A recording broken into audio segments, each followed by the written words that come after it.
The last concept for parametric equations we want to look at is eliminating the parameter. And eliminating the parameter is stating, I want to get rid of t, and I want to get back into rectangular equations. So now I've got two separate equations. I want to write it as one equation. So the process is this. We are going to take our parametric equation, and we are going to solve for one of the t values. Then we're going to plug t into the second equation. And usually what we end up with is a y equals as our final answer. So we want to manipulate this so we can get y equals.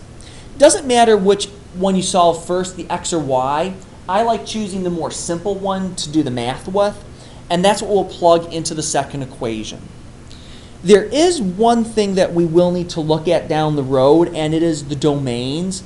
And we're going to need to use the most restrictive domain for our final answer when we start graphing. But for these basic ones where we've got straight lines and we're defined from negative infinity to infinity, it really doesn't matter. But when we get into logarithms and pieces that are divided by 0, we've got to be very clear with our domains and take the most restrictive domain in our final answer. But for this one, x equals t squared minus 4. This goes from negative infinity to infinity. Y equals 1/2 t, that's a straight line. It goes from negative infinity to infinity for the domain. So no concerns there. I'm going to solve the one that's quicker to work with. And for me, the quicker one to work with is right here. I need to first solve one equation for t. So if I'm going to solve this for t, t is equal to 2y. Done with step number 1. Step number 2 then is plug t into the second equation, or the other equation you didn't use. So x is equal to t squared minus 4. Here, I know t is equal to 2y.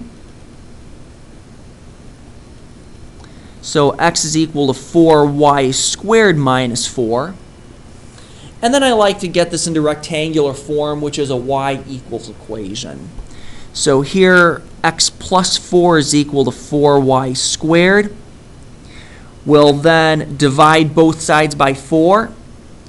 So y squared is equal to x over 4 plus 1. And then we'll take the square root to both.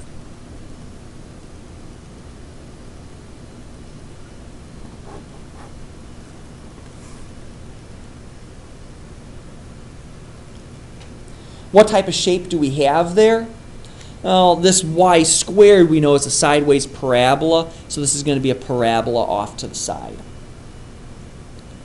The second one, x equals 3t minus 3, y equals 2t plus 1.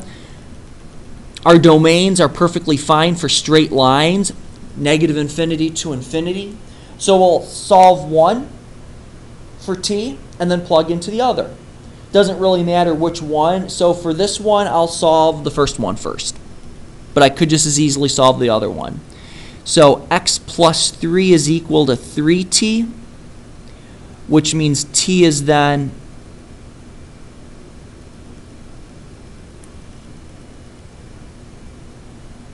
x plus 3 over 3. So now that we've got that, we can plug this t equals x plus 3 into my other equation. So y equals 2t plus 1. We'll plug in x plus 3 over 3 in place of it.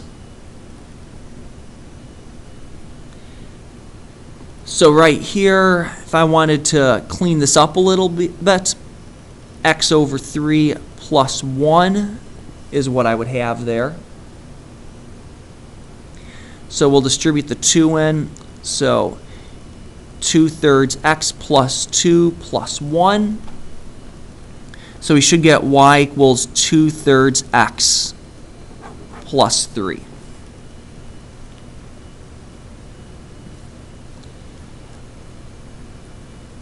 The last one is actually very easy to work with. We've got x equals t and y equals t cubed.